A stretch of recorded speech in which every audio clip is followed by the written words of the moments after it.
Hello, everybody, to the second Q&A. I'm Filip Vucic. I'm a pricing consultant, and that means I tell people what they need to know so their prices can grow. Before we begin, I would like to welcome you all. Certainly, I do. Hi, Paul. So mine, I suppose, is kind of like a negotiation question and a positioning one. So it's the 20th of May, and I'm looking at some scenarios to get money in now and to get decisions made now. So let's assume my service is $100, and I'm talking to a prospect today. And so let's do the easy one first. How do I position myself? Because I want the money now, by the 31st of May, without devaluing me or looking desperate or depositioning me as an expert. If you pay me now, you can pay $50. But what? That's a bit odd. You must be desperate and therefore not any good. Yes. How do I position that differently? I don't think there should be. I don't think it should be normal that the payment is later. It can be completely okay if you say it's yes, my services are $100. That's not a lot of money, and they are paid in advance. And then you have something to negotiate about that is not your price. And they can say, well, okay, but I don't know. Can we go half and half? Can I pay you just $50 now and then 50 in a week or something like that? So it depends on the format. If it's one meeting or something like that, which should be appropriate for $100, then you can say, okay, so $50 before we meet and $50 immediately after we meet, and you met your goal. So, but what to my mind, what we're taught is that, or the norm, or encouraged, or the habit is, okay, so it's $100 the normal price. Let's use $1,000. Things you seem to think I'm too cheap to begin with, so $1,000. And I want money now. I need money now. So how do I position it in such a way so that it's a compelling yes, I'll pay you, without saying it's $1,000, and if you pay me now, it's only $700. No, look, discounting it should not be your default. What you are basically proposing here is called an ask. So you are adding on, let's say, a condition to your price. This is my price with an additional ask that you pay me upfront or you pay me immediately, right? And the only thing that they are likely to do is to ask something for something in return. It doesn't have to be a discount. It can be a discount. But definitely you don't volunteer discounts. There's no scenario in which volunteering a discount comes off as a genuine discount. It just comes off as either desperation or I don't think my service is worth the price, so I'm discounting even before you asked. Right? So if you say, so it's $1,000 and you pay me immediately, and they say, oof, that's kind of steep. Can I get a discount? And you can say basically no, but we can negotiate on you paying me 50% upfront and then 50% a week after, so something like that. Okay, maybe you need money now.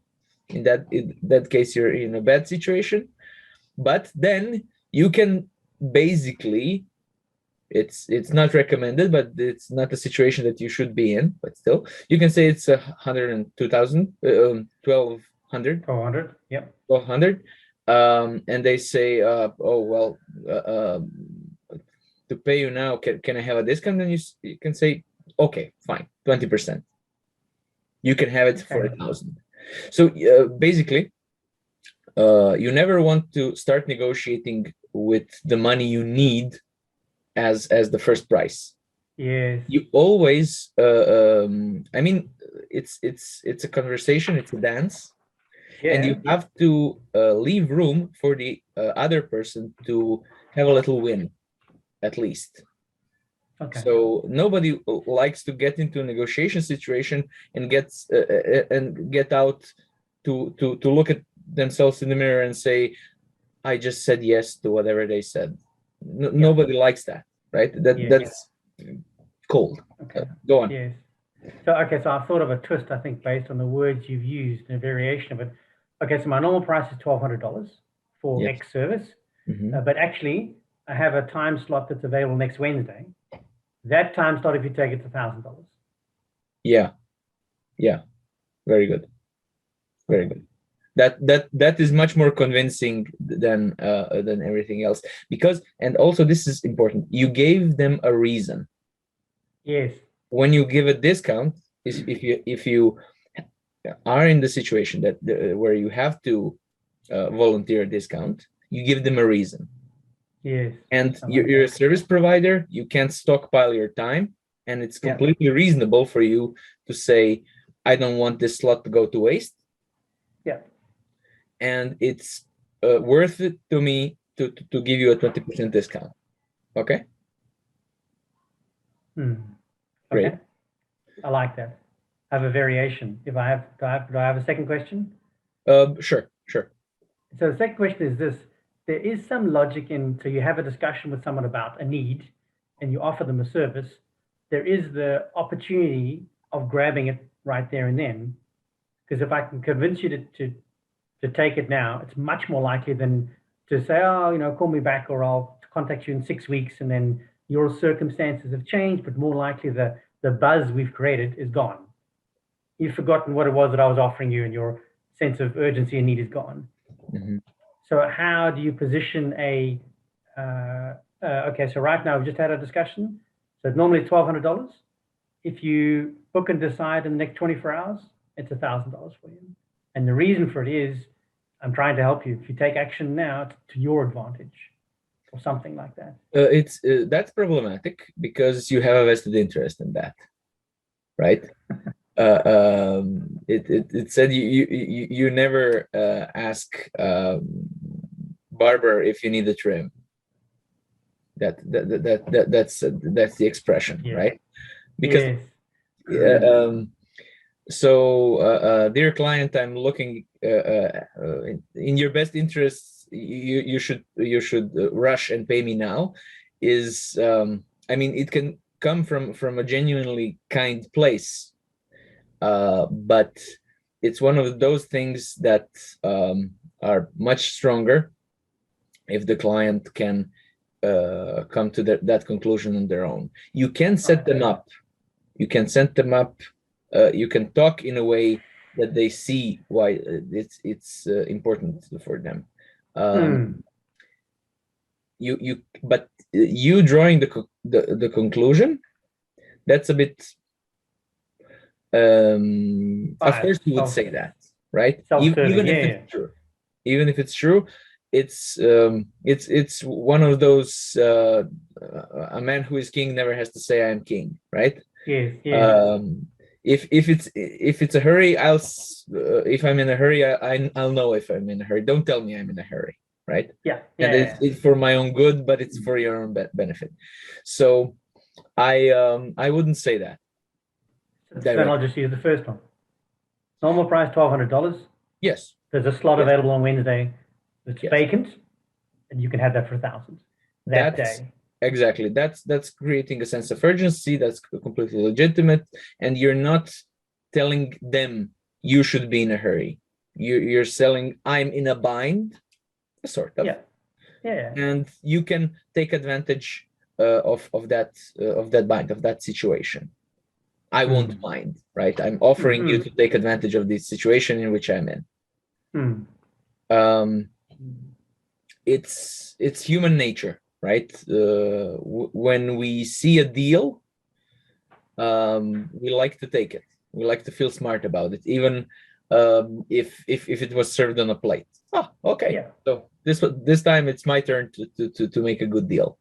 When is it right to price low? So this, when is it right to price low?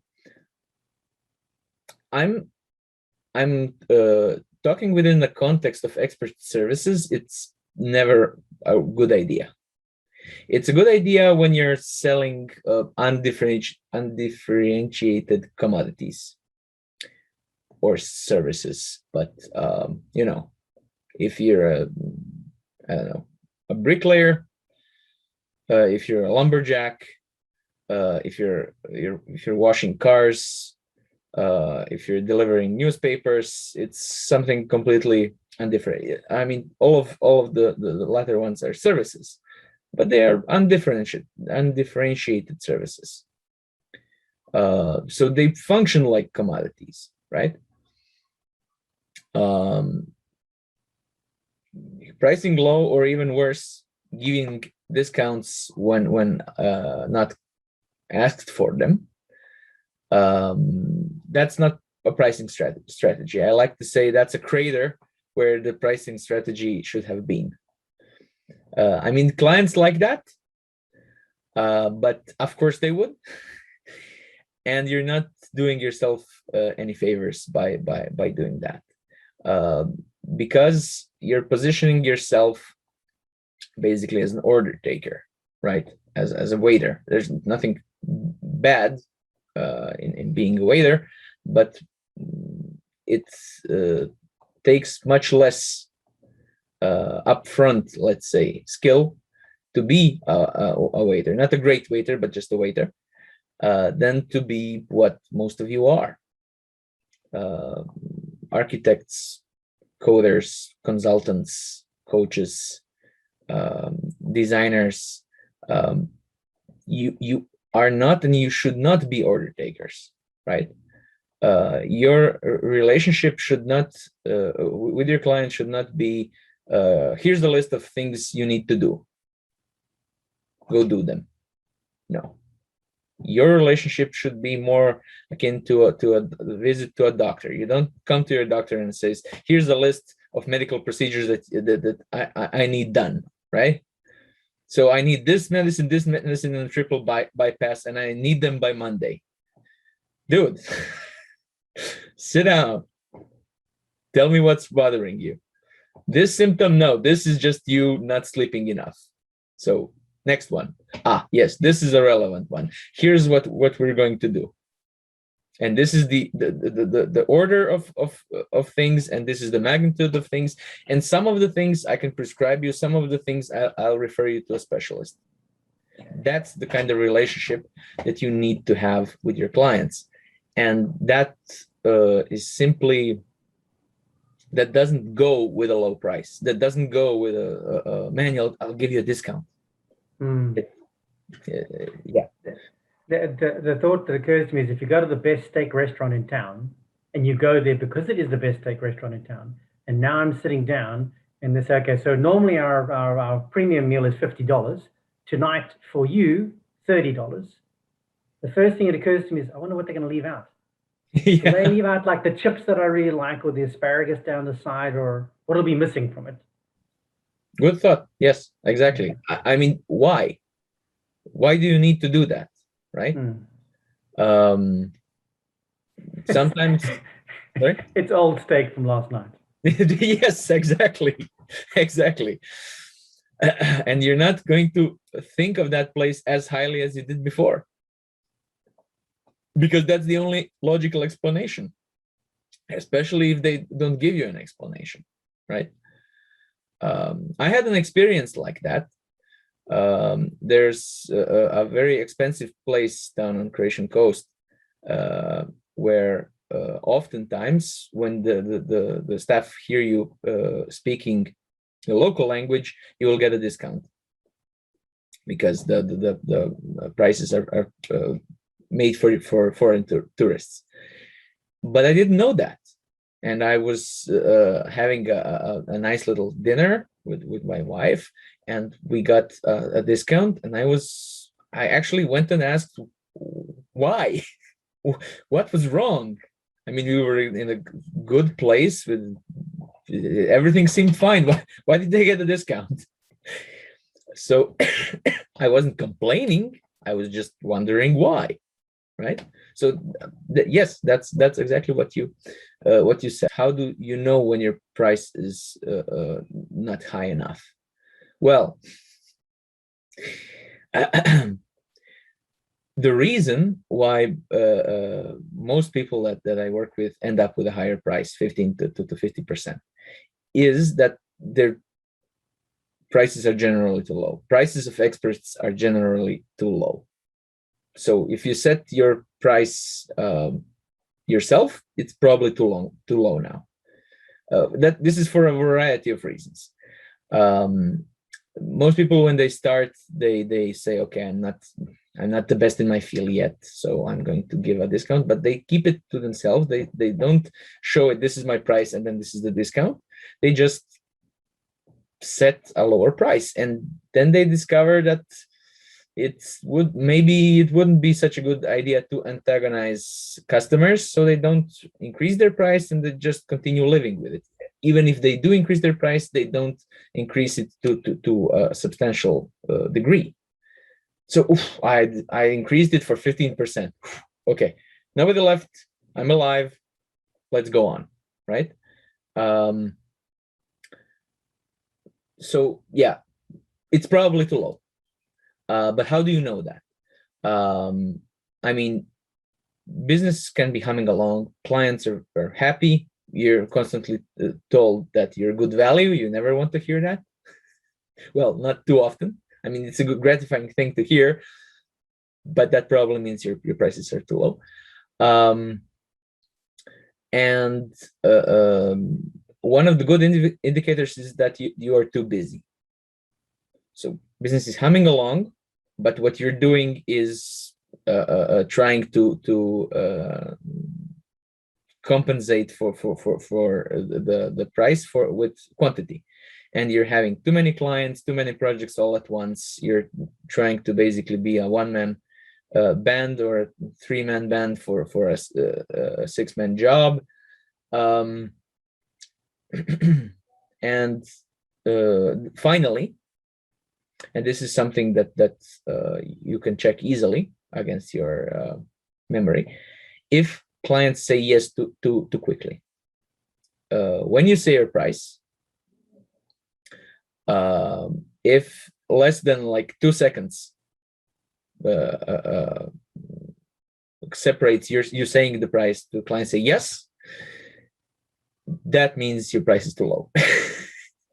If that happens often, it is recommended to at least with new clients try with a higher price, because it's a subconscious thing. If they leave enough space, maybe you will say, so this is my price, but I will also need this or that, or so if they say yes immediately, you have no space to add something else. Yeah, because I had a client who did that. I gave him a price. He said, oh yeah, sure. But his credit got up. Damn, I didn't ask enough. Not even like a few seconds. Yes, exactly. If basically no clients tell you that your price is too high, your price is too low. So you want to have at least like 20% of clients tell you that's too much. Some people say, I have no problems with my price. Everybody says yes immediately. Yes, your clients are very happy with your price, but maybe a little too happy, especially if that person is, killing themselves with work, working too many hours, or having too many Zoom calls at the same time. So if that's a situation where you have too much work and the clients are very happy with your price, maybe some of them should be less happy with your price. Most of them will stay, definitely. And even if you lose some of them, you will be able to basically choose which one of them you lose. And that's a very good and powerful position to be in. Market price. How do I find the market price? So what's the going price, going rate, whatever you're called? Because we are it is said that generally, you don't want to be much higher than the going rate. What's the going rate? For expert services, I don't think there is actually a going rate. There is a going rate for milk delivery, for felling trees, for being an Uber driver. Yes, for the undifferentiated services, there's probably a going rate. For expert services, not really.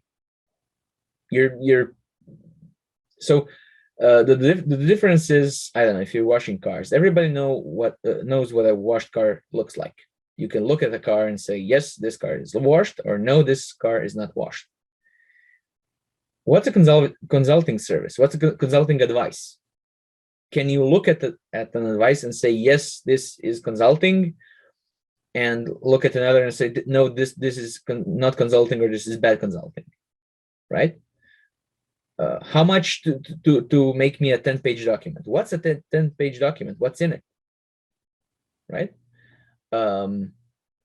So I don't think there is a going rate. There's probably a few of those because people are used to the idea of going rates, and when they don't find it, they panic and they copy somebody else's pricing. Maybe they go a little lower just on instinct, and this is where they stick. And when enough people do that, copying one of each other, then you have something approximating a going rate, but there's a few levels of that in every market. So basically, there is no such thing as a going rate for expert services. And even if there is formally, you're not bound by it. And it's good to know the levels, but it's also not something that you should really pay much attention to. Because especially in the physical services like felling trees. So the best lumberjack in the world that ever was in the history of humankind is probably, or was probably, 50% better than the average professional lumberjack in history. Discounting equipment here, because there are limits, right? There are limits to how big the lumberjack can be, and how much strength he has, and how much skill he can acquire in a lifetime. There is no such limit on lawyers, developers, designers, consultants.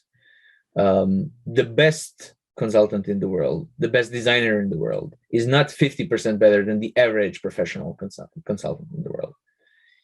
They can be 5